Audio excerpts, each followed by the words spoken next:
What is up, everybody? Welcome back to another episode of Too Pop to Handle. I'm your host, Andrew Nucatola, your pop culture best friend. And as always, I hope you guys are having a fabulous week. Happy November, happy daylight savings time, but most importantly, happy season 3 to Too Pop to Handle. I know that is insane to say. I feel like every time I talk about like the passage of time with the podcast, I always say it feels like I started this yesterday, but it also feels like I've been doing this for my entire life. Like there's a part of me that feels like the podcast has always lived inside of me, as weird as that might sound. But like, then there's a part of me that I'm still like, wow, I've been doing this for 2 seconds. Like it just started and there's so much more ahead of me. You know, it's a weird in between feeling, but we are officially entering our season 3 era. The podcast turned 2 last weekend on October 25th. And it is just so crazy that like I've been yapping into this microphone for 2 years going into our 3rd season. And I went back and I listened to our first few episodes a few weeks ago, like right before we hit our 2-year mark. And I just wanted to go back and like,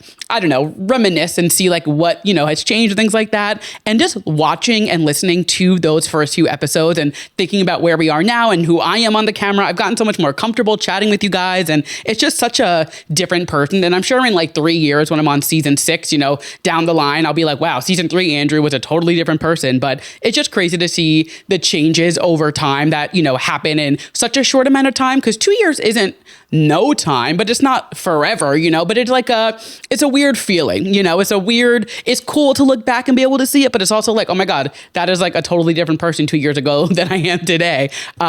So much has changed, so much has stayed the same, and there's just so many things to be thankful for. And I'm just very thankful to everybody who listens every single week. If you've been here since episode 1, thank you so much. If you joined along the way and you went back and listened, thank you so much. If this is your first time listening and this just so happens to be your first episode, thank you so much. I just appreciate you guys listening to me yap every single week so much. You do not understand. And now you might be wondering, with season 3 starting, you know, going into this new era, what does it mean for the show? What is changing? What is going to be new? And I'm here to tell you that absolutely nothing is changing as of right now. If you remember last year, I changed the cover art for season 2 and I kind of reshifted the show a little bit and just kind of spruced it up a bit, but I feel really confident with how the show is running right now. I really like the run of show. I like the cover art. I didn't want to change it again because I feel like, you know, you need it for like just to be recognizable and people to get familiar with the cover art in these earlier stages, if that makes sense. I don't know, but like I didn't want to change the cover art. I really like it and I really like how the show is running. So as of right now, Too Pop to Handle is staying just as it is. The only thing that is changing is in the episode notes. It would now say season 3, episode 1. But other than that, we are staying just the same, business as usual. And that's just the way I like it. Maybe I'll change it in a few weeks. Maybe I'll change it in a few months. Maybe I'll never change it. Who knows? That's for me to know and you guys to find out. But yes, welcome to our season 3 era. It is so exciting. We had a lot going on the last few weeks. I took last week off just to take a breather in between the seasons. So thank you guys for understanding. Halloween weekend happened. It was so much fun.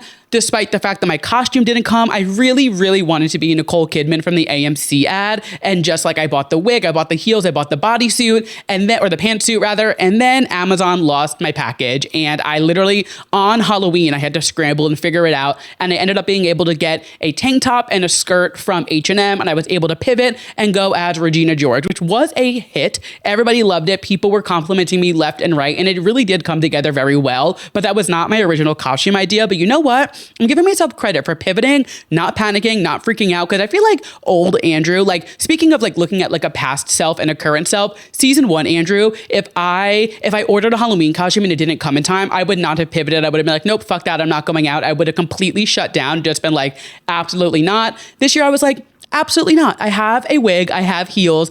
I'm going to make this work. And I ended up being Regina George. So honestly, I was very impressed with myself to be able to find something so last minute and still look fabulous, have a fabulous night. I know everybody else had a fabulous Halloween as well. And now we are in November, just like that. We are 11 months into 2025. I feel like this year went by faster than any other year of my life. And I know they always say like, as you get older, time flies and things like that. But I honestly feel like we are all just in some type of like fight or flight through this year because things have just been, they've been fucking bad. bad. Like, let's be real. Shit in the world is at an all-time low. Like, we are living in one of the worst timelines, unfortunately, right now. So I feel like we're all kind of just in this like fight or flight and just like trying to speed through these next 4 years. If I had to, put a number on how many years I'm trying to speed through, like personally, I just feel like this year came and went so fucking fast. And just yesterday, I feel like we were talking about daylight savings. We were springing forward and now we're falling back. And it is crazy. But I keep telling myself we've done daylight savings so many times before. I am wondering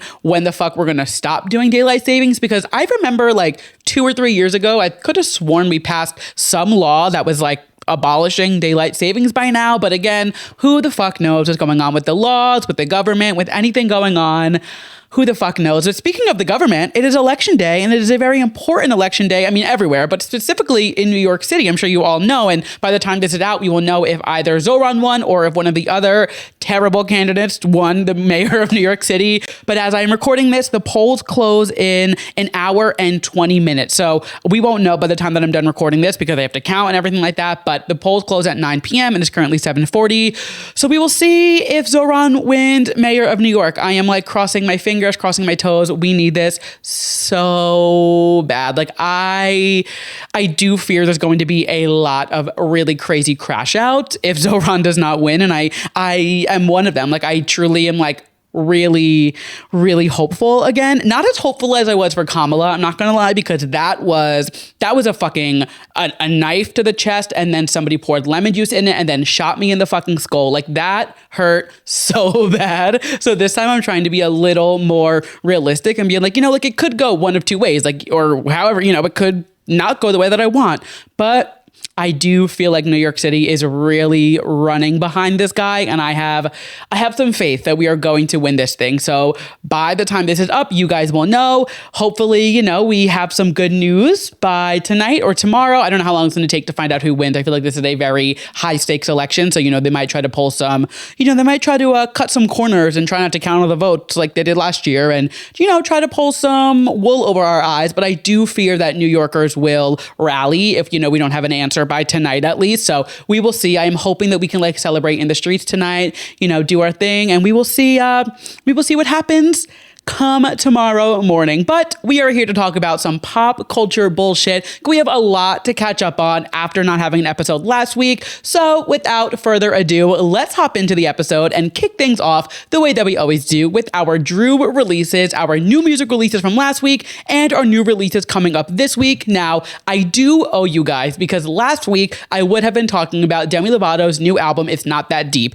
And normally I wouldn't go back a week and, talk about a release, but we have been talking about this release and this album for the entire album cycle because I've had a lot of thoughts and I've had a lot of change of heart, and I've been, very tuned in to see what Demi is doing. And I have got to give credit where credit is due, because I am really liking this album. I think it is really, really well done. I think Demi did a really great job with this album. I'm very impressed. And like I said, I will eat my words. I'm not the biggest fan of Demi. She's not like my normal cup of tea, but I said I would eat my words and give credit where credit is due. And that's exactly what I am doing. I think this album is great, and I needed to give you guys, my update, because I feel like I've been kind of cliffhanging you guys with what I was thinking on this album, and I'm here to report that I love it. I think Frequency is one of the funnest pop songs we've gotten all year long. I think A Little Bit is great. I love all of the singles. I think it's a really solid body of work, and I'm very impressed with what Demi delivered. I thought it was really cool the way that she didn't really shy away from giving us still those big vocals that Demi is so known for. And I mean, like I said, Demi's not my favorite singer ever, but like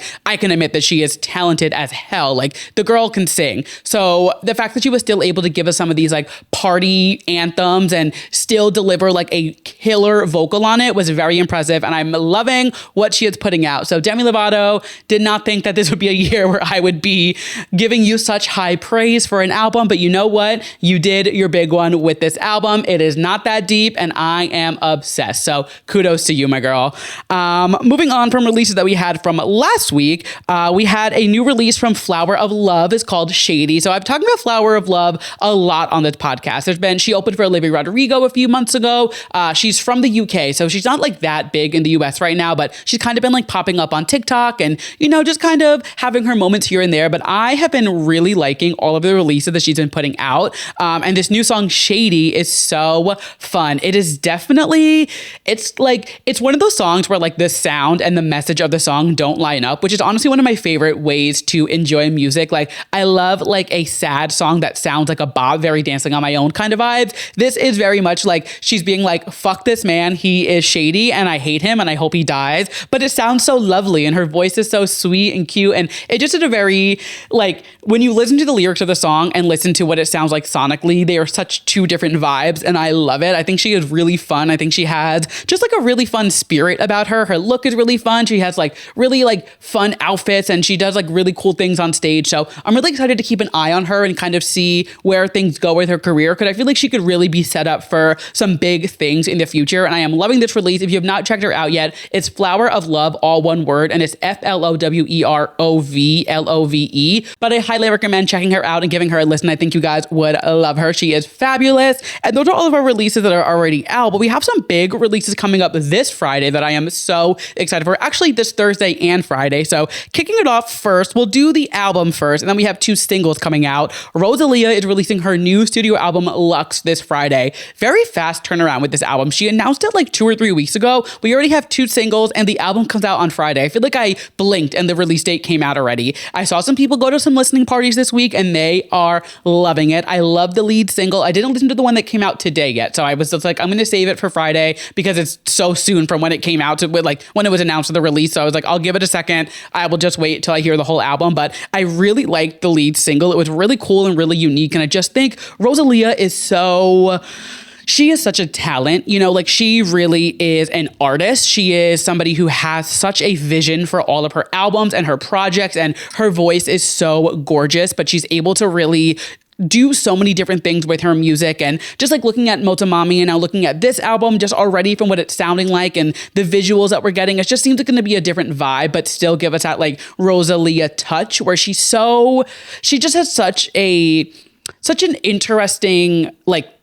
what's the word I'm looking for? Like the way that she produces and crafts her music is so unique to her. And I'm really excited to see what this whole project sounds like. So I'm really excited for this album to come out on Friday. Again, that is Luxe by Rosalia. But then this Thursday, we have 2 singles coming out, one of which we were expecting sometime this year, but didn't know when. And another one that I did not see coming from a mile away. First things first, Hilary Duff is coming to save 2025. She is releasing her first single in 10 years this Thursday, November 6th. It is called Mature. I am so excited for this release. I just think Hilary Duff is such a nostalgic and special person to anybody my age. Like she was just such a major part of all of our childhoods, and growing up with her through the years and seeing her go into her acting and then go into music again and then going to be a mom, and just, I mean, we all remember the Lizzie reboot. Like it still stings that we didn't get that. Like I just am so excited to see Hilary Duff back in mainstream media and kind of, making this break back into music. She has confirmed that this era is for the gays and the gays only. Not only, but all she cares about is what the gays think. And I do trust that Hilary Duff will give the gays what we need. So I am so excited for this release. I think I'm going to do a reaction video for that single because I just feel like it's fun. It's nostalgic. And Hilary Duff coming back to music doesn't happen every day. So I'm very excited for this release.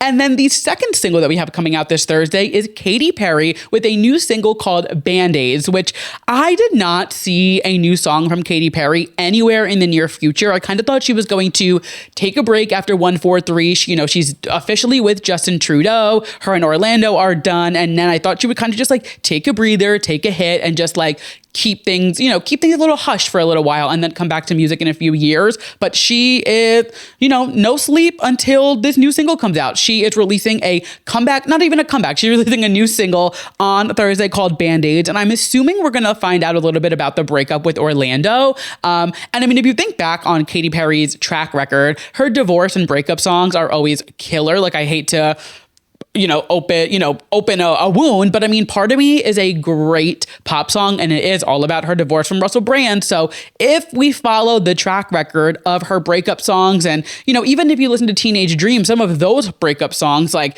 Not Like the Movies and The One That Got Away and Pearl, like those are such great songs. So I'm hoping we kind of dip back into that heartbreak music and she kind of goes back to that vibe, but we will see. I'm excited for it. I didn't love 143, but I did like it, where I know a lot of people completely hated it and just like wrote it off. I think people were a little harsh just based on like the Dr. Luke of it all, which is totally understandable, but I didn't think 143 was a terrible album. I just thought it was subpar for what we've gotten from Katy Perry in the past. So I'm curious to see what this single sounds like, if she changes it up a little bit, if she goes more pop, if she stays on this 143 sound. We will see. But I am really curious to see if we're going to learn anything about the breakup with Orlando, because I can't imagine a song called Band-Aids is a love song. She seems like she's like healing herself, and whether it's about the breakup or her just kind of like coming into this next era and finding love again with Justin or whatever it may be, maybe it's about like the press. I don't know. Maybe it's not about her breakup at all. Like maybe it's about like the wound that she has gotten over the last few years of just people kind of like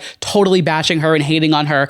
I don't know, but I'm very excited to see what is in store for this new Katy single, because again, I did not see this coming from a mile away. So definitely unexpected, and I am excited for it. So maybe I'll film 2 reaction videos this week, and I'll do one Thursday, one Friday. I don't know. We'll see. But keep an eye out on my Instagram, and I'll let you guys know when and if those reaction videos are coming. And that wraps up our Drew releases. Some very exciting ones coming out this week. So I'm very excited to chat with you guys all about them next week. But until then, we have some pop culture rapid fire to get into. But before we get into all of our moments from the week that were just too pop to handle, I always like to take the time to remind you guys that if any point during this episode you are loving what you are hearing, do not be shy. Go ahead and leave me a 5-star rating, drop a review, drop a comment, whatever it is, wherever you're listening. There is a way to help support the show without spending a penny, and it would seriously mean the world to me. So if you're listening on Apple Podcasts or on Spotify, go ahead and leave me a 5-star rating. If you're watching us on YouTube, go ahead and drop a comment, hit subscribe, hit the thumbs up. Like I said, there are so many ways to help support the show without spending a single penny, and it would mean the world to me. So thank you so much in advance.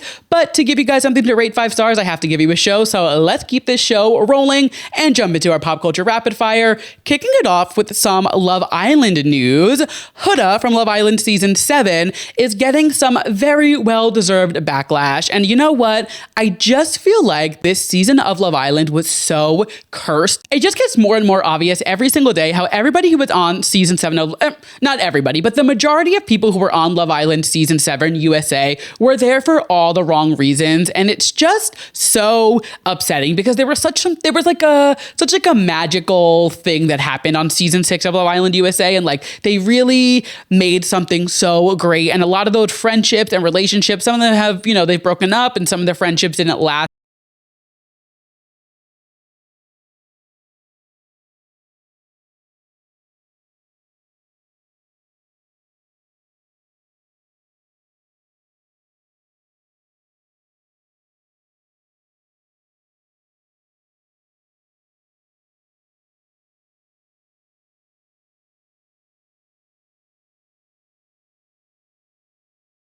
They wanted to become famous, so they found Love Island and went on it, and they were able to fake it and, not actually be in love with anybody, but get to the end, Huda, and just like completely play the game, which on one hand is like, okay, cool, you got what you wanted, you played the game, but like that's not the point of Love Island. So just very disappointing there. But over this past weekend, Huda just completely dug herself in an even deeper grave, because there was already some allegations about her being microaggressive and things like that on the season. And I think there was a lot of really strong cases of the way that she was treating Olandria and Shelly specifically. And just like, it was very apparent that like she thought she was hot shit going into the villa and thought that like her word was final word. And she has her crazy stance, which is unbelievable that there's people who could stand somebody who is legitimately insane the way that Huda is. I mean, just thinking back to how she was with Jeremiah and then jumping around, like it was just like, God, what a hurricane that woman really is. But this past weekend, she just dug her grave deeper than I can ever undig her from. Not that I wanted to undig her from a grave before, but now it's just like, it's done. You chopped yourself from everybody. She was on an Instagram live with her boyfriend, Louis Russell, and they were taking like live questions from either like listeners, whatever it was. They were getting like live questions of people calling in, from what it seemed, on the live. And somebody called and said, Olandria is a N-word. And now, I don't know about you guys, but if I hear anybody using a word that is so hateful and racist and just has such a negative connotation, the way that the N-word, I even hate saying that, like even like alluding to it makes me feel so gross, but I'm just reporting what happened. Like when I hear somebody say that word in a way that is used as hate, I'm not laughing. Like the first thing I'm doing is being like, what the fuck did you just say? And like completely ripping this person apart because like it is just so unacceptable. And the fact that Huda and Louis' first reaction after hearing somebody call, whether Alandra is their friend, a colleague, whatever it is, another human being, they heard somebody use this word in a negative way, a word that is rooted in such evil, racist, hatred spirit, and their first instinct was to laugh, is so telling of both of their characters. And I am just so disgusted that there are still people who can support her and be like, she was just taken by surprise, she didn't know what was. No, she is a grown woman. She is a mother. She is, if you are going to hear somebody use a racial slur and you're going to, like if I hear a straight man call a gay person a faggot, I'm not laughing. I am going to stand up for them and be like, what the fuck did you just say? And have their back. The same way that you would want somebody to, if I heard somebody who is not black call somebody who is black that word, I would not laugh at the way at them saying it. Like it's not funny, even if it's a nervous laughter. That is not the way a human being should react to somebody being racist or hateful. And knowing Huda's past and her microaggressions in the villa, it is just insane to me that like people can still support her after this. With that, Huda Beauty had a partnership with Huda, and they did end up dropping her within like a day or two after. They released a statement and they said, "We are truly disappointed by Huda's recent live, and we take all forms of racism very seriously. While we don't believe her actions reflect her character, we found them deeply upsetting." And now I disagree because this directly reflects her character. Like I don't know what else laughing at a racial slur does other than reflect your character. So I do think they put their PR pants on a little too tight for this statement, but you know what? At least they dropped her and like got her out in a timely manner and didn't like wait to see the public's reaction. I do think this was the very necessary action to take with matters so serious like this. But to say that this doesn't reflect her character is such a cop-out way to be like, it's like a slap on the wrist more than it is like reprimanding her. So I didn't love that, but they did drop her. So I'll at least give them that. And I just think this season really has ended up being a dud. Like there was just like the only really good thing that came out of it was Nick and Olandria. And like they didn't even win. Like it's just so wild to see how this season has unraveled compared to season 6. And just like the way that they really tried so hard to recreate what was Love Island season 6 USA. And like within the first few episodes, Yulissa gets dropped because she was saying racial things on a podcast. Within a few more episodes, Sierra's dropped because she was saying racist things on Instagram. And like now we have this, and it's like, did these producers do any research? Because why are the fans finding more obvious reasons not to cast these people than the producers are? Like their job is quite literally to cast these people to go on the show and not cause problems and to not be problematic. It is not hard to cast people who aren't racist or just like pieces of shit. And it just feels like they did not do enough research. Not the producers, I'm sorry, the casting crew. They did not do enough research while casting this season of Love Island to like actually dig into these people's past. And like, it's going to happen, you know, like there's going to be things that come up, unfortunately, but 2 times while they're filming, very easy things that we're able to find. I mean, Ulissa's podcast was like not that old, I don't think. I think it was like less than a year old. I could be wrong, but I'm pretty sure it wasn't that old when they found it. And Sierra's Instagram things were in a highlight, if I remember correctly. Like it wasn't hard to find any of these very offensive things that these people have said. And like, of course, with Huda, they said after the fact, but it's just like, it goes to show there was not much thought put into who they cast on this show because they just wanted to cast people that they thought would sell the personality and sell the idea that they are continuing on Love Island season 6, and it's just they have some work to do with the new season of Love Island, and I really hope that they take a lot of time digging into these people's past, because if I start watching Love Island season 8 and within 2 or 3 episodes we hear that somebody got kicked out of the villa for something they said online, I don't think I'm going to watch. I really want to be like, they don't give a fuck. They are literally just trying to content farm us now, which is already a content farm. Like Love Island is on 5 days a week and you're going to just kind of try to rage bait us and all of this. it's a no for me. I just will have to see. Of course, I'm not going to rule it off completely because I do enjoy the show, but just after the way that they cast this season, I'm definitely looking at all of these new, I'm going to say villagers, all these new islanders with a very big magnifying glass, but we will wait for that to happen. But in the meantime, Huda can choke, and that's how I'm going to leave it at that. And moving on to the next moment of the week that was just too pop to handle, I'm obsessed with this story. So Tate McRae was performing over the weekend at her Miss Possessive World Tour, which I did go to like a month and a half ago, and I had the time of my life. She is such a killer performer, and I had so much fun. And I was just like in awe watching the way that she moves on that stage because she is just such a performer. It is incredible. So she was performing over the weekend, and either a dancer handed her the microphone after a dance break, or she just had the mic in her hand. She finished dancing, as she does, and picked up the mic to her mouth, as one does, and it was upside down. So it was facing the wrong way. And she goes to start singing, and the track kicks in, but she's obviously singing into the wrong part of the mic, so it's not picking up her voice, but there's still a part of her vocal playing. So immediately people are like, oh my God, she's lip syncing, da-da-da. She flips the mic around and starts performing. She laughs a little bit and keeps going. And you can clearly hear the difference between the backtrack and her voice singing. And people were up in arms over the fact that Tate McRae was singing to a track or lip syncing, whatever you want to call it. People were having a field day with this video. And I say this with the utmost respect. Who is going to see Tate McRae for her vocals?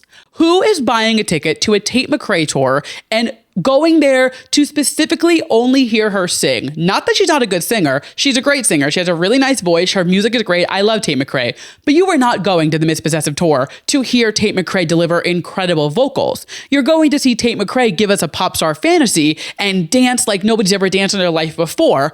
Who gives a fuck if she has a backtrack, if she's lip syncing? Honestly, I don't give a fuck if Tate McRae is lip syncing. Truly, she could be up on this stage for an hour and a half, lip syncing for her life like a girl on RuPaul's Drag Race, and I would not give a fuck because the caliber in which that girl dances and performs and serves cunt on that stage, I don't care. I truly could not care less. And people are up in arms over this. And it just seems so silly. Like in a world in which there are so many terrible things happening in the world to people day to day, like genuinely people getting ripped out of their homes and ripped out of their countries and losing rights left and right, and our president being in the Epstein files and like just like really, really terrible things. You're concerned about Tate McRae singing to a backtrack. I fear we have lost the plot. And like, I hate to break it to you, but 99% of pop stars these days use a backtrack, whether it is a pre-recorded live vocal, like one of their vocal like parts from their album, that like a background vocal. Like most people play that at some point during their show, not the entire show. And Tate doesn't do that either. Like Tate sings live during her sound checks. You can tell when she's fully singing, but like when she is performing and doing a dance break like that, God forbid she tries to catch her breath for a second and like needs a second to sing with a backtrack. Like I just don't think it's that big of a deal, truly. And like I think people are being so just nasty. Like, and I was listening to Las Culturistas this week and they had Jake Shane on. I think it was this week's episode. And they were talking about just the way that people are so mean to pop stars, specifically pop girls, and like looking at what happened to Britney and the way that people were so nasty to her and the way that the media just like tore her down. And like we see it still today, the way that people are so nasty to some of these pop stars and they're just looking at any chance to tear them down. And it's just such like it's a really wild way to live your life. Like to constantly be looking for any chance to like critique or tear down or like find somebody slipping. It's like, people are humans, and like you get up on the stage and perform like Tate McRae and sing for an hour and a half straight and tell me you're not out of breath. Like it's just, if she wasn't up there dancing the way that she's dancing and like putting on the show that she puts on, because like I said, her show is so impressive, from the lights, the choreo, the production, like it is a killer show. Mind you, she does an entire, I would say 15 to 20 minute set on a B stage, completely acoustic with just her and a piano. And you can tell that it's her singing. Like there is no backtrack. It is fully acoustic. And she sounds great. Like there's no denying that she sings during her show, but people are just looking for any little thing to nitpick at any pop star. And it's really the pop girls. It's Sabrina, it's Tate, it's Ariana, it's It's the pop girls. And it's just so wild the way that people are willing to tear these women down and fully just like act like it is the end of the world because some backtrack. Like, it is a very common practice. And if you have a problem with Tate McRae lip syncing, singing to a backtrack, I think you need to look inward and do some self-reflecting, because there are much bigger problems in the world. And Taylor Swift, Beyonce, all of these people also use backtracks at some point during their show. I would put money on it. And I'm going to say something that a lot of you aren't going to like, but Tate McRae singing with the backtrack is the same thing as you using ChatGPT to cheat at your job. And that's where I'm going to end it on that, because that is exactly the same thing. And you can sit with that and look inwards. Moving on to the next moment of the week that was just too pop to handle. Oh God, that really got me heated up, because this story really got me going.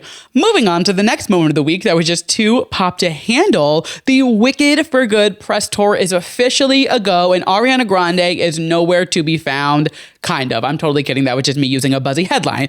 Ariana Grande could not make it to the first premiere of Wicked for Good in Brazil because there were issues with her plane. So earlier this morning, the premiere is happening literally right now as I'm recording, but earlier this morning, she wrote on her Instagram, "Brazil, I can't believe this is happening, and I am beyond devastated to be sending this message. A few hours ago, my team and I had to deplane our flight as I had to do maintenance on the plane due to a safety issue, and it would not be taking off until 11 a.m. tomorrow, which means that I would not be making it in time for Wicked for Good Sao Paulo premiere. My team and Universal have tried every single possible thing to fix this. We've searched every other flight, overnight, early morning, connecting flights, commercial, and also private options, and absolutely nothing was available or possible that would get us there in time. Even in attempting a private option, there is a permit necessary in order to fly from here that takes time to attain. I am so heartbroken that I'm unable to be there with all of you. We sincerely tried everything that we could, and I apologize from the bottom of my heart. Please shower my incredible castmates with all of the love that I wish I could be showering you with, and have the most beautiful celebration. And again, I am so very sorry." So this is obviously so sad that Ariana can't make it to the very first red carpet or green, pink, whatever fucking color carpet it is. She can't be there. And I mean, this is the first kickoff premiere of Wicked for Good. It is heartbreaking that one of the main stars of the movie can't be there. But the uproar that this caused online, similar to what I said before with Tate, we need to look inward. And now, on one hand, I understand this was in Brazil. And if you know anything about Stan Twitter or the way that fans are, Brazil goes crazy. Like, Brazil is always the number one trending topic on Twitter, or back in the day it was at least. Like, Brazil goes hard for the pop girls and for the boy bands and for really anybody, because there are way less opportunities for them to see them in person and to, go to these events and things like that. But on the other hand, like, this was a safety measure. It wasn't like she just didn't show up or didn't want to go. Like, Ariana is very good with her fans and very good with communicating things and very good about being hey, this is truly out of my control. And we know that Ariana would quite literally find if she could fly a bubble to there, she would. If she could get in a bubble or hop on Elf with a broomstick, Ariana Grande would have done it. And realistically, this statement was all she had to do and all she had to put out, and people should have understood and been you know what? It sucks. It is fine, but we are still getting the first premiere of Wicked for Good. It is still such a huge moment. Let us be glad. Let us be grateful. But of course, the internet has to internet and completely go off the rails and leads Ariana to putting out this next statement, which is just insane. So this one reads, "Please don't wish danger on us." For a pop star to have to start a statement with "please don't wish danger on us" after she just explained that her plane was not safe to fly and they had to deplane and had no other way to get there, starting a statement with "please don't wish danger on us" is fucking crazy. And a lot of you guys need therapy. Continuing the statement, she says, "Please don't wish danger on us. We did everything we could, and I promise you, no one is more upset than I am, I promise. No matter how upset or disappointed you are, please do not wish danger on us or assume that we didn't try. There was no other time for me to leave, and these plans have been booked for months. I wrapped another film on the 31st, and I worked all day on the 1st and the 2nd as well, just the same as Johnny, Cynthia, and John have all been working. We all were scheduled to leave the same day. It just so happened that this plane had a safety problem, and I have explained why finding another option was impossible. I have been looking forward to this moment for a year. Please know how disappointed I am. Sending lots of love to all, and I hope this beautiful, safe night. I love Brazil. I always have. I always will."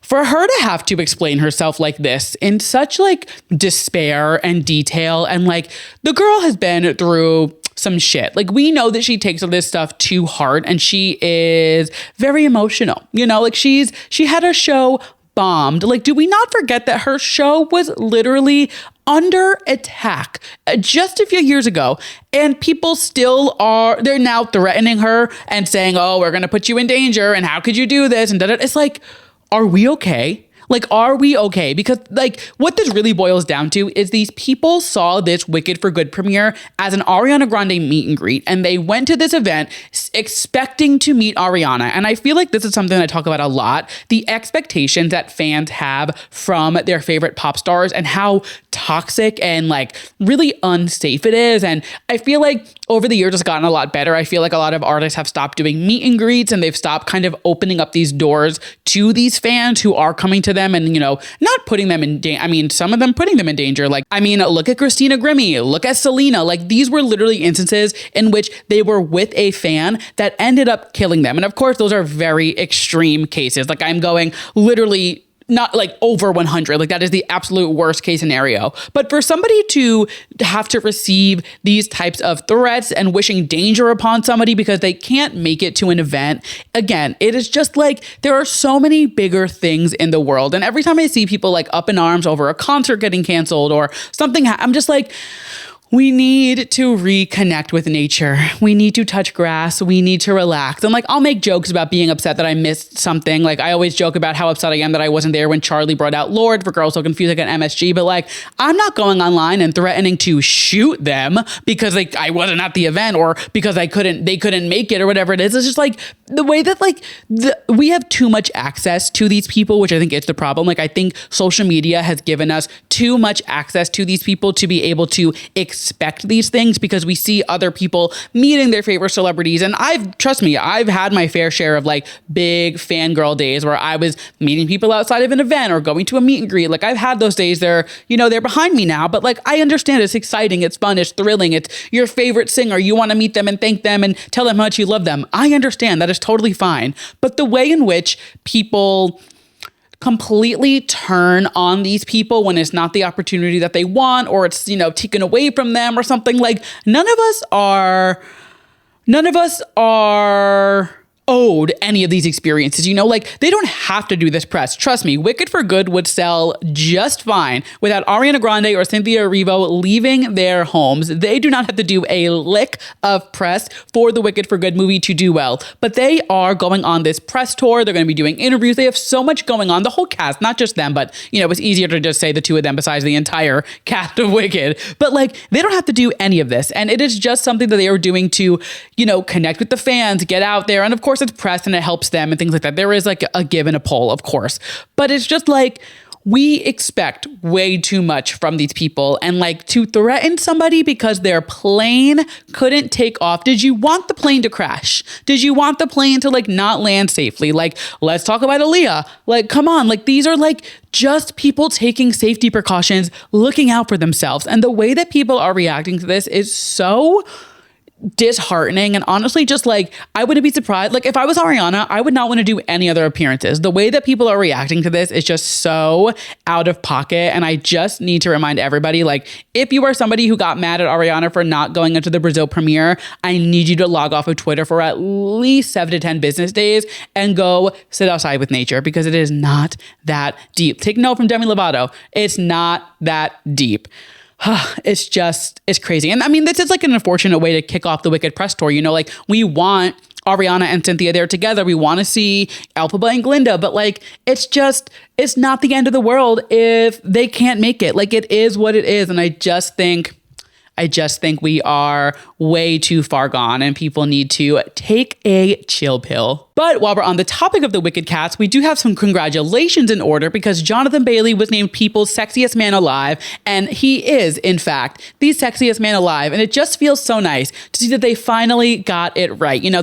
People Magazine has gotten some pushback over the last few years about who they choose for Sexiest Man Alive. And of course, this whole thing is literally just like a who's willing to do more for PR kind of thing. It is all teams, and I'm sure there's some type of payout for it and things like that. Like, it's not like they just award somebody randomly. Like, they have to agree to it, and it's a whole thing. And of course, with Wicked for Good coming up, this is just helping Jonathan Bailey in that sense. However, Jonathan Bailey is the sexiest man alive, and I am so happy to see all of these photos of him shirtless in the water with his puppy, with his arms out. I love Jonathan Bailey, and I am so happy to see his slutty little waist all over the timeline at any instance, but especially when they are using him as the sexiest man alive. So congratulations to Jonathan Bailey, and congratulations to People Magazine for finally getting it right. Moving on to the next moment of the week that was just too pop to handle. Another thing that I really hope they get right this year, the Grammy nominations are coming up this Friday. So this Friday, November 7th at 11 a.m. Eastern Time,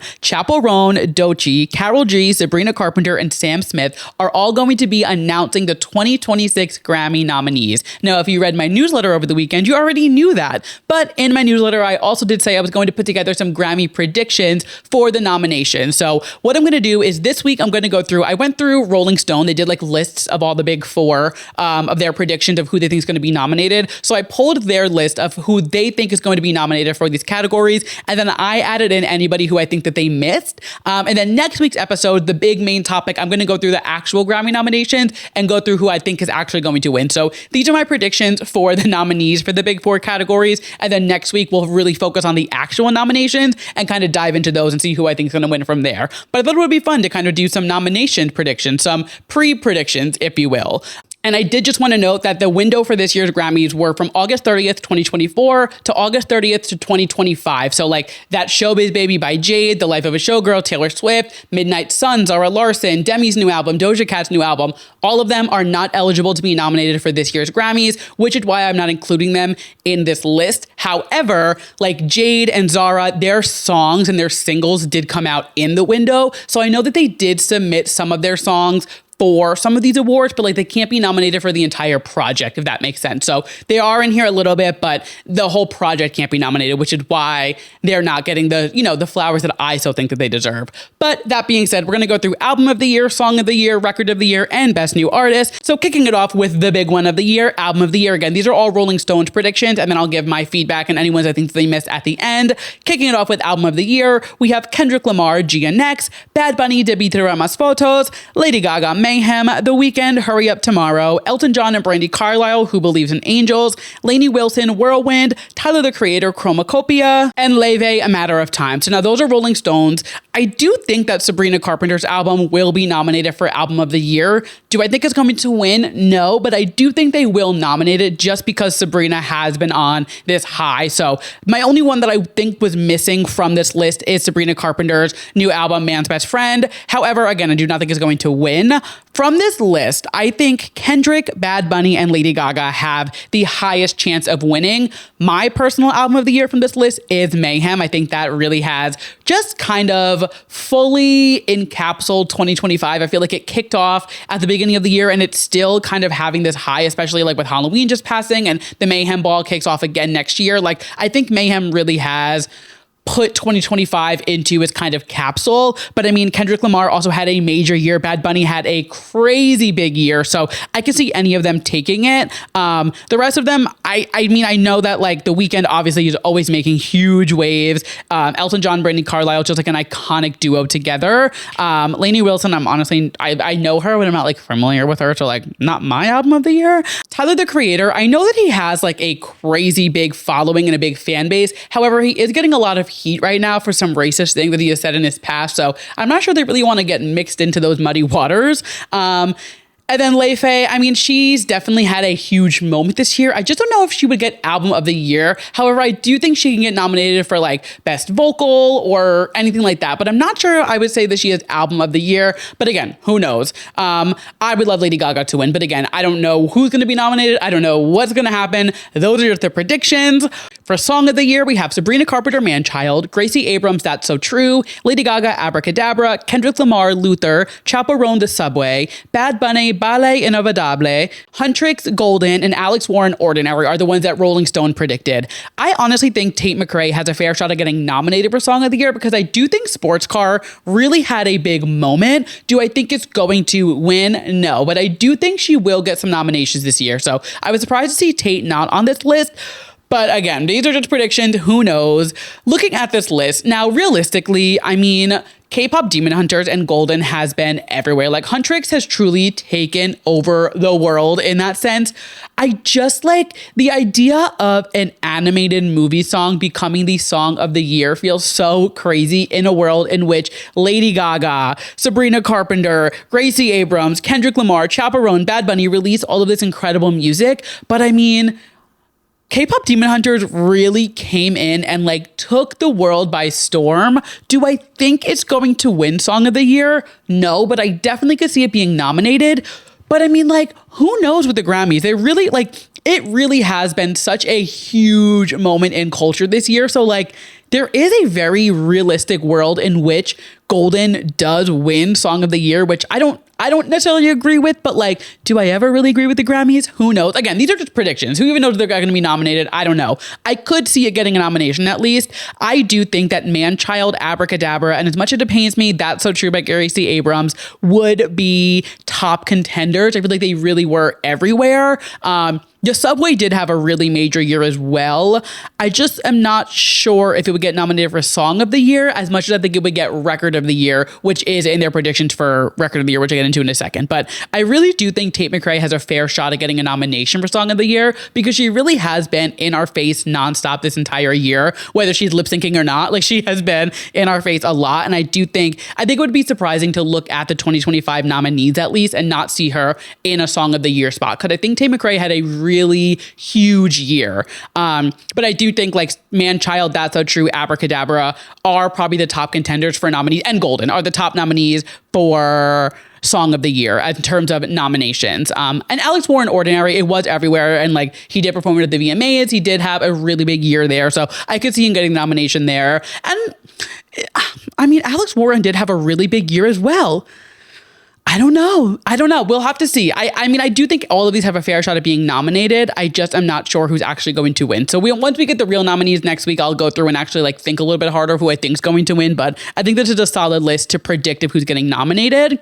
For Record of the Year, Rolling Stone predicted Sabrina Carpenter, Man Child, Playboi Carti and The Weeknd, Timeless, Lady Gaga, Abracadabra, Kendrick Lamar and SZA, Luther, Chaperone, The Subway, Rosé and Bruno Mars, Apathy, Tyler the Creator, Glorilla, Sexy Red and Lil Wayne, Sticky, Alex Warren, Ordinary, and that was Rolling Stone's list. I do think Miley will get a Record of the Year nomination. I think the production on Something Beautiful was really the standout aside from everything else. Like, I love Something Beautiful, but I think in terms of the general public, it wasn't as big to get a Song of the Year or Album of the Year nomination, unfortunately. But I think the Academy and like the Grammys know that Miley really shines when it comes to like vocals and production in that sense. So whether or not it made a big splash in culture, I do think Miley does have a fair shot at getting a nomination for Record of the Year. Do I think she's going to win? No, let's be honest. Nothing that she put out this year will ever be as big as Flowers or Two Most Wanted, unfortunately, but I can see a really clear shot as to where Miley Cyrus gets a Record of the Year nomination for Something Beautiful. I do think it will get nominated for like pop album and things like that, but as far as like the big four, I don't know if she fits anywhere but Record of the Year. So I think that's the only thing they really missed in terms of that. But I do think that like Rosé and Bruno Mars have a fair shot at this. The only reason I don't think they should be on Song of the Year is because though it did have a moment, I don't know if it completely was all encompassing of the entire year where like songs like Man Child, That's So True, Abracadabra, like those are really still kind of sticking around. I feel like Apathy kind of had a moment and went, though it was a huge moment, don't get me wrong. Like, it was a major moment. I don't know if, again, it had that Miley effect of like Song of the Year where like it didn't make that big of a splash, but from like a production standpoint and like I can see where it could get that because again, it had such a moment. And now I remember saying this last year as well with Chaperone. I really thought that Good Luck Babe was going to win Record of the Year. I just thought that like the production and everything on that was really so strong and ended up not winning. I could see the Subway winning. I think Chapel has a really unique way of storytelling with her music, both sonically and vocally, let alone like the impact and like how big her music is. I think she has a really similar to like Rosalia, where they have that like artistry that like makes their songs kind of have that like like deeper, not just like surface level pop music, you know, like it has so much more to it. And I would love to see the Subway take something home because I think that it's such a beautiful song. Again, I don't know who's going to be nominated, but I would love to see, I would honestly, this entire list I would agree with. And then just add Miley. I think they had a really solid list here. And I think any of these people have a fair shot. And then the final big four category that is up for grabs is Best New Artist. So based on Rolling Stone, they said that they predict Lola Young, Role Model, Somber, Alex Warren, Youngblood, Megan Maroney, Olivia Dean, and the Marias. Now, based on their list, I don't see a world in which Youngblood gets Best New Artist this year. I know it isn't based on how long you've been around. It is based on like how many times you've been submitted for it, which of course I'm not Youngblood's team. I don't know how many times he's been nominated, but I don't think they would want to position him as a new artist this year. I feel like he's had a really big year, but like he had a big year because he like did so many things. Like he was working with Ozzy Osbourne and then he did the tribute and like he has fully like crafted the career that he has based on his relationships and the people that like he knows in the industry. So I don't know if they would want to position him as a new artist when he's done so many big things like that. But I mean, who knows? That's the only one on this list where I feel like about. I think Lola Young, Role Model, Somber, Alex Warren, they all had such huge years. Megan Maroney had a huge year as well. And Olivia Dean, I'm just loving lately. So I would love to see her get a nomination. I do think Olivia Dean has a fair shot at getting nominated and winning for like a vocal, like a pop vocal or things like that. Cause her album, actually, when did her album come out?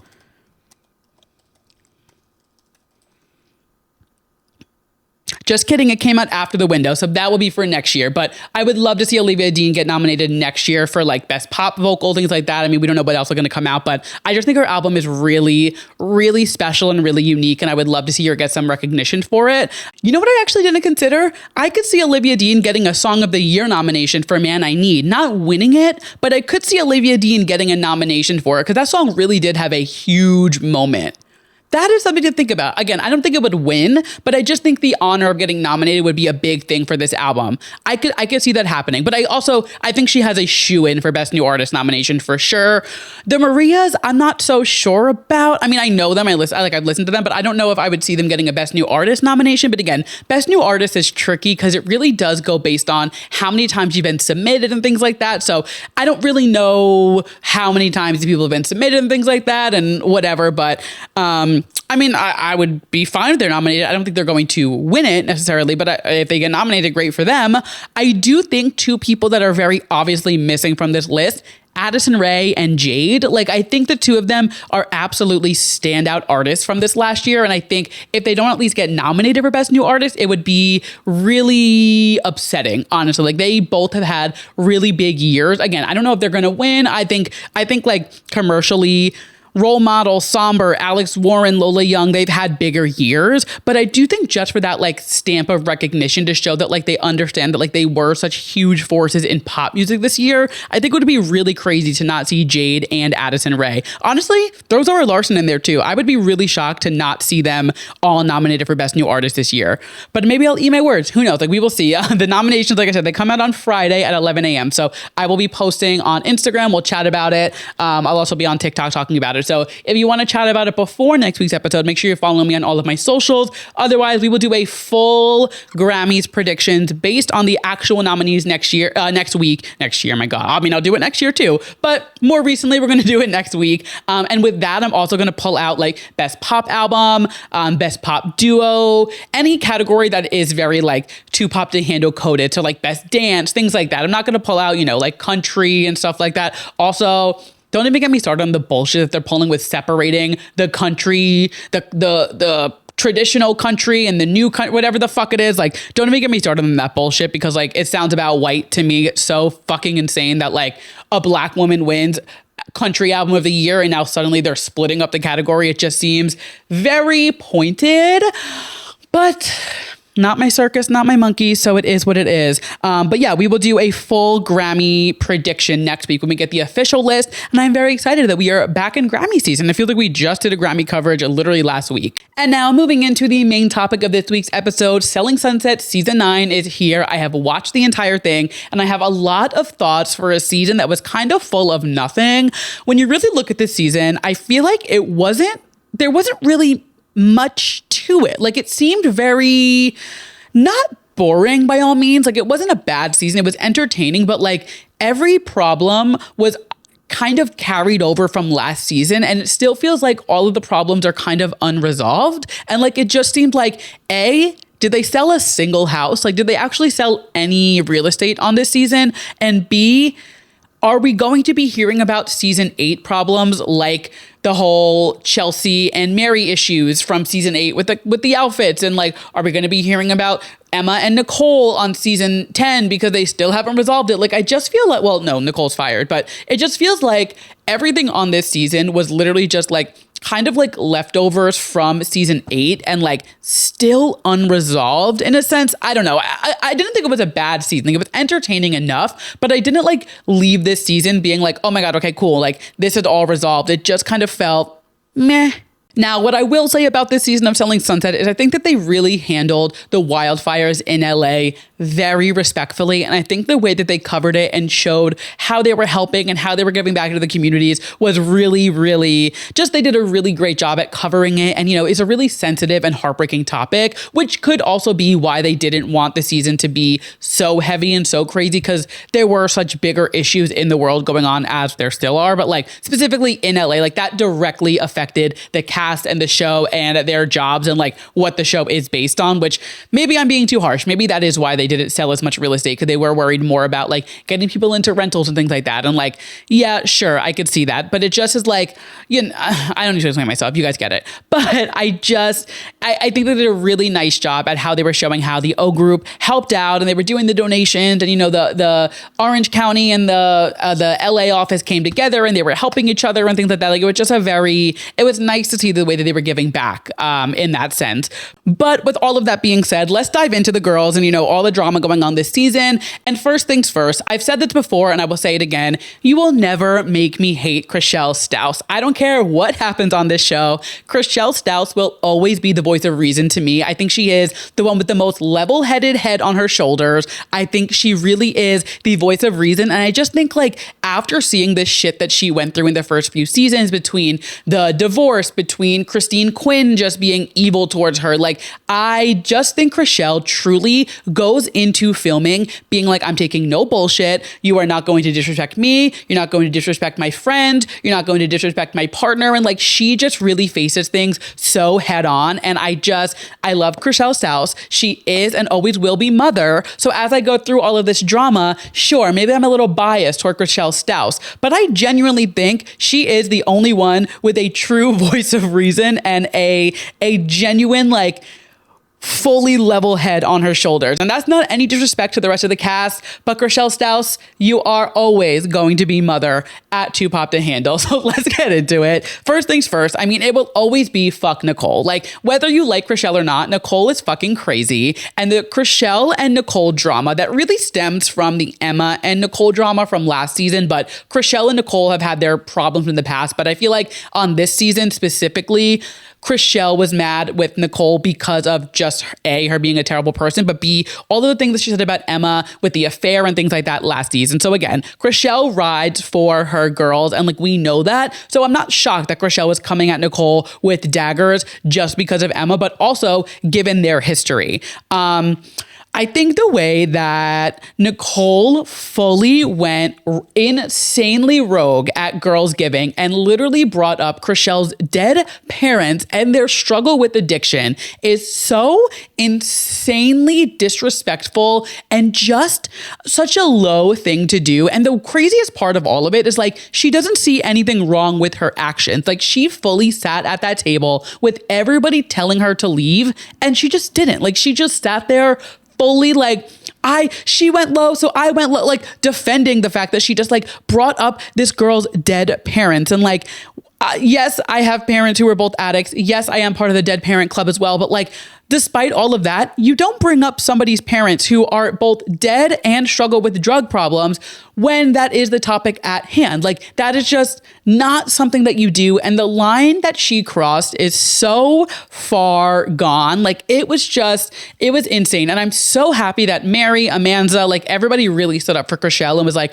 get the fuck out of this dinner. Who do you think you are? Because that was so absolutely uncalled for. And I'm even happier to see that Jason and Brett stepped in and took her off of the show. Now, she does still work for the O Group. Like, she is still an agent. However, she is no longer filming for the show. So we don't have to deal with seeing that fucking bitch on our screens any longer. Thank God. And I hate to talk about people like this. Like, it really is not how I want to, speak of these people, but like, she is a rotted human being and she had proven that time and time again. So I feel like I'm allowed to say that. I don't know. Now, like I said, a lot of this did stem from the Nicole and Emma drama of Nicole spreading rumors about Emma having an affair and this, that, and the third, whatever. And the fact that like they were cutting back to last season of Amanda and all of them being like, stop talking about this. Like, this is not something to bring up without her around. Like, leave this in the past unless you're going to confront it with her. And like, they told her time and time again, and she kept bringing it up and was persistent with it. Like, I don't blame them for all being at like their wits end with it. Like, they truly, she digs herself in these graves. And like, even Mary, who's been her friend the longest at the group, like, she was even like, I need to distance myself because she is so evil. And like, I really am just like, does anybody like her? Like, truly, does anybody enjoy watching Nicole on this show? Because I just don't think she is giving anything fun to watch. Like, she is just a evil soul. I don't know how else to say it. She is just, there is evil in her blood. And I'm so happy we don't have to deal with her anymore. Like, she is just, I can't stand her. And then there's the whole Chelsea and Mary drama, which I just think got so blown out of proportion. So if you remember last season, there was a whole issue with what Chelsea wore to that open house or the Brokers Open, whatever it was. And she had a problem with it. And they just kind of had this grudge. This is what I'm saying with like things carrying over from last season. They really just like, a lot of the drama was just like continued from it and like not resolved. I mean, Chelsea and Mary did have a huge blowout fight, but like, it just seems like there's no rhyme or reason as to why this was so blown out of proportion. So I think the biggest thing that I think really rubs me the wrong way with the whole Chelsea and Mary situation this season is like when Chelsea sent Mary flowers and Mary immediately assumes that it is her being fake and like not actually feeling bad for her. Because I truly think that Chelsea sent those flowers just as a nice gesture to be a nice person, to like be like, hey, I'm so sorry this happened to you, which what happened to Mary this season with her house getting robbed, heartbreaking. And nobody should go through that. And I like Mary. Like, I think Mary is, I enjoy watching her on this show. I think she is a huge part to the Oppenheim group. Like, I do really enjoy Mary. But I think the way that she reacted, and I think having, the devil Brie on her shoulder, just like chirping in her ear, was like not helping, because she was just kind of like feeding into this fire. And I understand that Mary's emotions were heightened. And like in that moment, it did seem really like, oh, she sent me these flowers because she knows that I'm filming, da da da. And I'm like, I'm curious from like a production standpoint, do all of the girls know each other's filming schedules? Like, did Chelsea know that Mary had cameras up that day? Like, would she even have that power to know that? Because it seems like, to me at least, and again, I'm not a producer on a reality show, so I don't know, but to me, it seems like if you were filming a reality show, you wouldn't necessarily know who was filming when and who was going to be with who. Like, it just doesn't seem like that's something that like they are all communicated to. Like, maybe they know that like, oh, we're going to be filming this day, but they don't know what time. And like, in Chelsea's defense, like, Chelsea doesn't get to pick what time the flowers got delivered. Like, I genuinely think the way that Mary overreacted, and again, I understand her emotions were heightened. She was going through something really, really traumatizing with her house completely being robbed and broken into. So I don't think her being in that mind space was wrong, but I think the way that she handled it was not correct. I do think Chelsea really did send those flowers out of the kindness of her heart. And even the note, she was like, I know we're not on the best terms, but like, I'm thinking of you and I just want you to know, like, I hope you're okay. And I'm so sorry that this happened. I just think it was like, I think having Brie there and like Brie just kind of like feeding into the fire definitely didn't help the case scenario. And then, of course, this all kind of like builds up to that dinner that they have where they're welcoming Sandra to the O group. And then they're also just like taking Mary and Romaine out for the night to just kind of ease their mind and say like, hey, you know, we're thinking of you. We're here for you, whatever. And I think the fact that like that dinner ended and all of them arguing over it was so, I mean, I'm not surprised that it happened because like you put all of those girls at the table together and like they're going to have a blow up. But like, I just think the way that it went down was so wild. And I still really like, you can even tell that Chelsea was so taken aback by the way that Mary reacted. Like, just like Chelsea said on the episode, like, we don't text, we don't talk on the phone. So like, it would be weird if I went out of my way to reach out to you via text or whatever. So I figured sending flowers was just like a nice gesture. Wasn't anything too big, was just like a nice little bouquet, whatever, call it a day. I genuinely feel like Chelsea was not trying to be malicious or get camera time or anything like that. Like, it just seemed so wild that Mary was so stuck on this, even hearing Chrishell say it and like all of them be like, no, like she was sending them to be nice. Like, I just think Mary was too proud of the way that she was like trying to protect herself. And like, again, Mary has every right to be protective and like feeling this way because of the fact that like her house was literally robbed. Like, I understand, but I do think there needed to be some type of like private conversation between Mary and Chelsea where like they could just discuss this as human beings, because it wasn't good. It just was not great. And I don't understand why it got to the point that it did. Like, it just seemed so unnecessary. And again, I hate to keep bringing it up, but like, I do feel like Brie was just kind of like feeding the fire because she does not like Chelsea. And the two of them are so far gone from like rekindling anything. But it seemed like Chelsea genuinely wanted to like at least let Mary know that we are good. We're on good terms. We don't need to be friends, but like, we are fine. And it just is like that ship has clearly sailed. And on the topic of that dinner and it being like a welcoming to Sandra, I liked her, honestly, this season. Like, I think she was really trying to get just like a fair shot at like everybody at the O group and like trying to get to know each other and whatever. And just kind of like, she was putting in the work to kind of get FaceTime with all of the girls, which I have to give respect to, because coming into a group that is so established and like being the new girl, that is big shoes to fill, you know? So I did think it was really nice that she was like making the initiative to see everybody. I am really curious about the whole keying the car thing. Like, I thought that was really interesting because like I said earlier, I feel like Chrishell isn't somebody who feeds into like rumor culture and isn't somebody who was like trying to just like spread lies about somebody. And even the way that she brought it up to her being like, you know, I'm going to be honest, I heard this about you. I don't know if it's true or not, but it's what I heard. And like, do you want to rest your case, whatever? And yes, she like got defensive, whatever. And like, she said like, no, that's not true.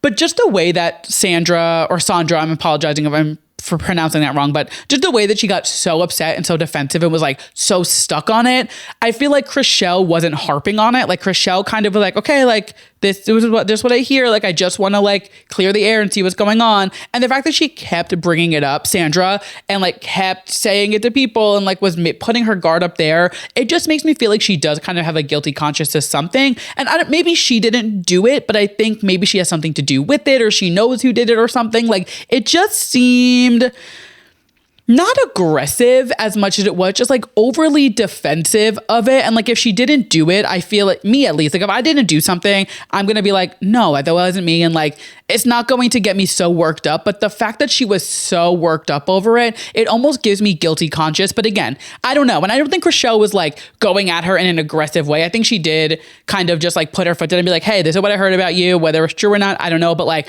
I just want you to know, like, this is my first impression of you. And as like I said, Chrishell has been burned many of times from people at the O group, from her ex-husband, from just people in the world. And like, I think she really does go into things trying to protect herself because that's kind of how she is. And that's her own prerogative. You know, she can approach that however she wants. But I don't know. I thought it was very interesting the way that she was so defensive once Chrishell brought that up. It was, and the fact that she brought it back up again later in the season, like, it just seemed, I don't know, a little weird. But I do like her. Like, I do think she's going to be a fun addition to the cast, but I'm curious to see like how she kind of navigates this as we go forward with, I'm assuming, seasons. I don't know if it got picked up for a new season, but I'm assuming it would. I do feel like season 10 should be where they cut it. I think they are all, if they haven't at this point gotten to a point where they can survive without the show, I think it's like, all right, you had 10 seasons, like, you got to do what you got to do. Like, you got to figure it out. But we'll see. Maybe I don't know, maybe they will keep going, and maybe next season will be crazy and so great and we won't need to end it. But I do feel like the show is coming to somewhere where like they've got a good thing going, but don't go too far, you know, like there is something really respectable about knowing when to end something, if that makes sense. But that's neither here nor there. And then the final thing, I feel like one of the really big plot lines is the whole Chrishell and Emma thing that is still unfolding in real time. So first and foremost, Blake is a dud. Like, I do not like this man at all. I didn't like him at the first dinner where he met Chrishell and Chelsea. I didn't like him throughout the season.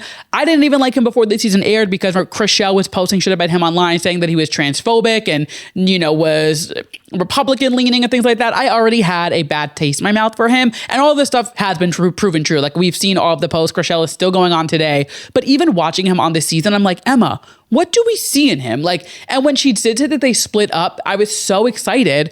But then we see them like back together. And I'm like, what is going on? Like, I feel like Emma is a very smart girl and she has a good head on her shoulders. She comes from a good family. Family's so important to her. She has all of these like really big dreams and goals and ambitions in terms of starting her own family, getting married. And I'm just like, Blake is who you want to end up with. Like, I hate to be mean, but like, he's dumb. Like, Emma seems smart. Like, she's this businesswoman. She's so savvy with like her empanada business and then her real estate business. And like, she seems very like a good friend, level-headed, all those things. And then you're going to end up with somebody like this who was fully just like a dud. It seemed so... Something seems weird about it. And like, I hate to even like say this, but it just seems a little like she's in a not healthy relationship. Not abusive or anything like that, but just in like a power dynamic kind of thing, which he admitted to during the season. But even the way that she's like going to bat for him, still, she's doing interviews this week, going to bat for this man, being like, he never said this, he never said that, he da-da-da. And like Chrishell having proof that he did say it, it just seems like there's a weird power dynamic still within their relationship. And I feel like we're losing her a little bit. Like, I feel like she is kind of like getting lost in the sauce and is like, I just want to have a husband and a marriage and kids so bad that like, I'm just going to take whatever I can get and like run with it. I don't know. Not a fan of him, not a fan of what's happening with him and Emma, and not a fan of Emma going down this path because I love Chrishell and Emma as a duo. Like, I love the two of them together, and the fact that they are splitting and there is this wedge between them, it does kind of seem like it's kind of... Unless Blake is out of the picture, like, I don't think Emma and Chrishell can ever be friends again. Truly, like, I don't think that's a possibility just because of the damage that has been done and the way that Blake is just so blatantly not aligned with Chrishell. And Chrishell has every right to say that. Emma has every right to be with him. Like, I'm not saying anybody's wrong here, but it does suck to see a duo that was so strong be broken apart when, like, it's over a guy, you know? Like, I hate to see two bad bitches fighting over a dud of a man, which is exactly what's happening with Chrishell and Emma on the season of Selling Sunset. And then my final thoughts on this season, I'm over Brie. I used to love her. I used to think she was so cunty and so bad bitch and whatever. I just think...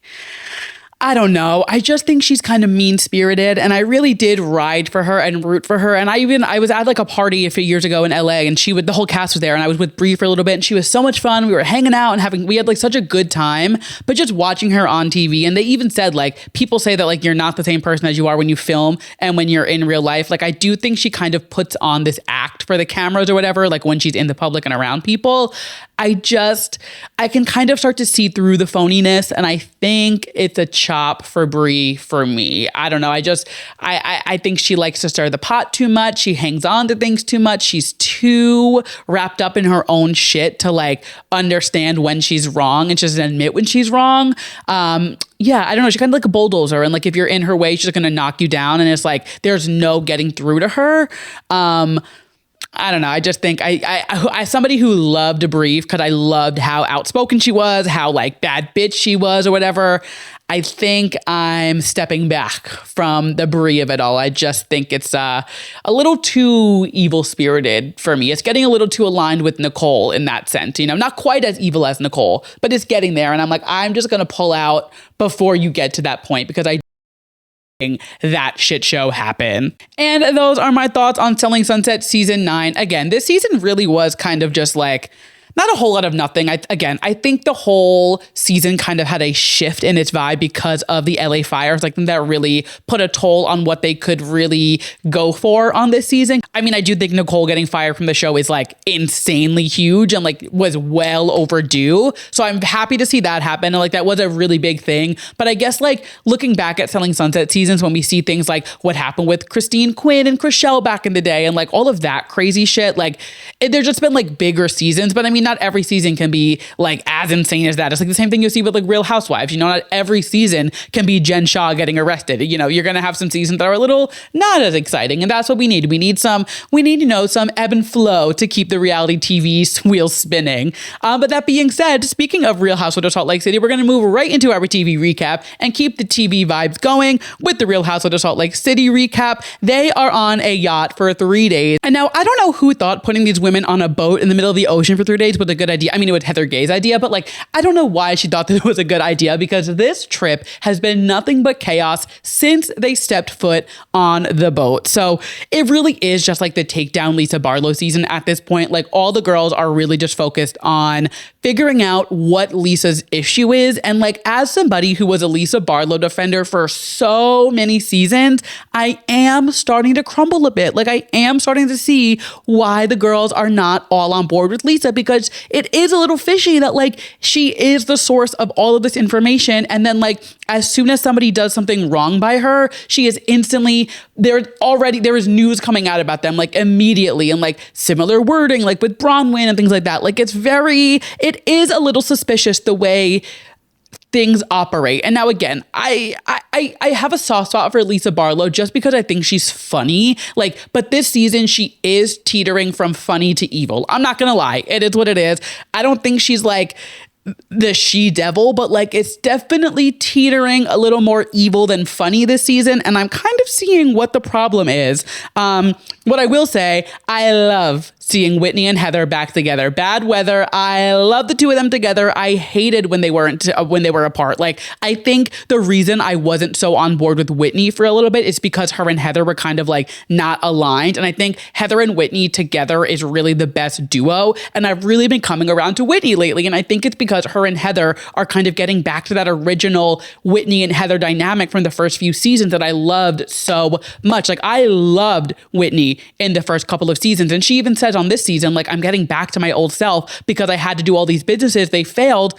And when I tried to be somebody else, nothing worked for me. So why don't I just go back to being myself? And I think that's where my disconnect with Whitney the last season or two was. Like, I just was like, I don't love what you're doing. But now that she's getting back to her original season 1, season 2 self, and like, I need her dropping a cake again. I need her on the stripper pole again. Like, I need Whitney back the way that she was in the beginning of this show. And I think we're getting her. And again, just seeing her and Heather back together the way that they are is making me so happy. I think Bronwyn and Brittany, lost cause. Lisa and Bronwyn, lost cause. I think Meredith and Brittany is crazy for the way that she is speaking to and about Meredith, because like, Meredith is a lawyer and Brittany, she's not the brightest bulb in the bed. Like, she is going to run circles around you in any kind of argument or proving a point or things like that. Like, I just think Brittany bites off a little bit more than she can chew sometimes. And I think like she needs to just like know her place, because the way that she's like, even to like Bronwyn and some of these people, like the way that she is speaking to them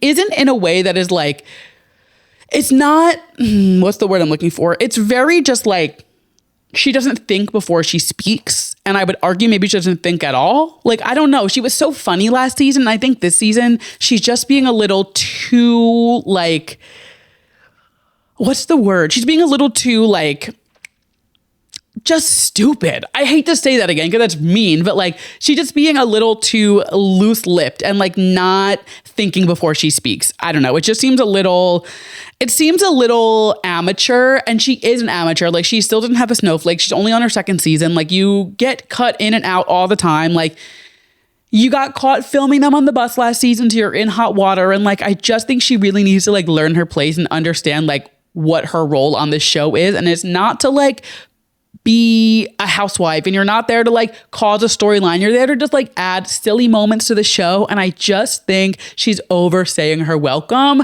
which just sucks because I really thought Britney was so much fun last season. I think Britney is fun. I think she is going through a weird time with her daughters and like trying to mend that. But I just am like, girl, you got to figure it out. Like, you got to get it together because like it's not looking hot for you.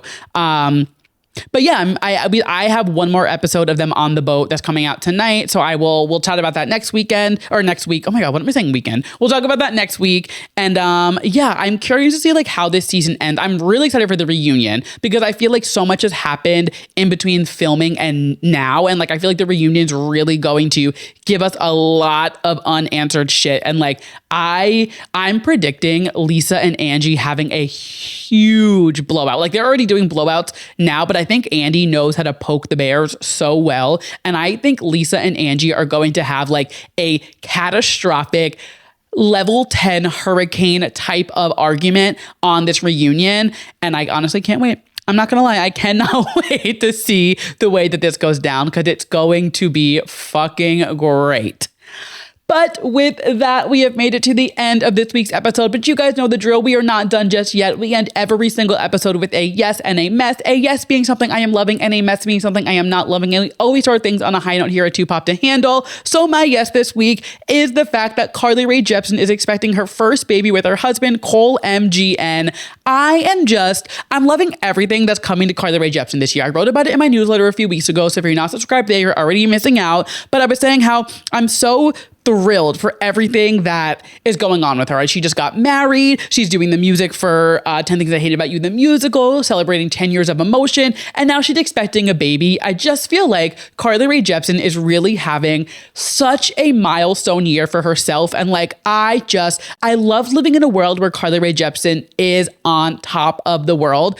Maybe not everybody's world, but on top of her world. And she is doing it all. She is killing it. I'm so happy for her. I'm happy for their wedding photos were gorgeous. These pregnancy announcement photos were gorgeous. And like, I just feel like she has had such a huge year for herself. And I love Carly Rae Jepsen. She was already a mother to so many, and now she is going to be an actual mother. So congratulations to Carly Rae Jepsen and Mr. Cole MGN. So excited for the two of them.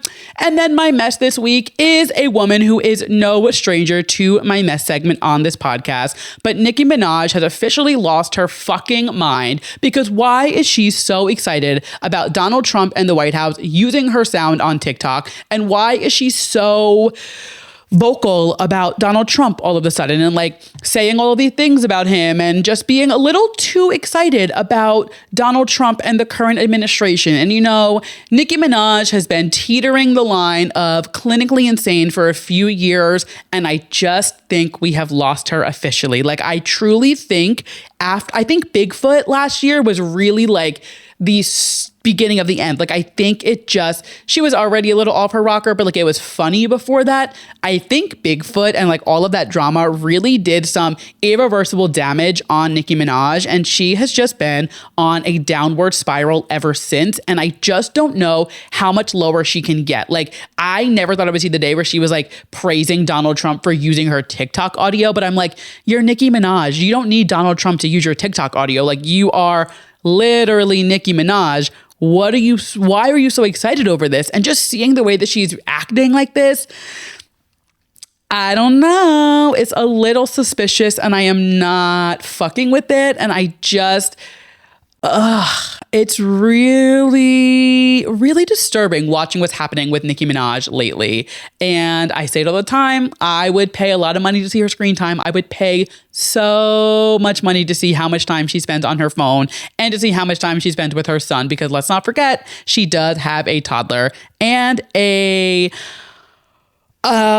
baby daddy, husband, father who can't go to the park with said toddler. And I'm going to leave it at that.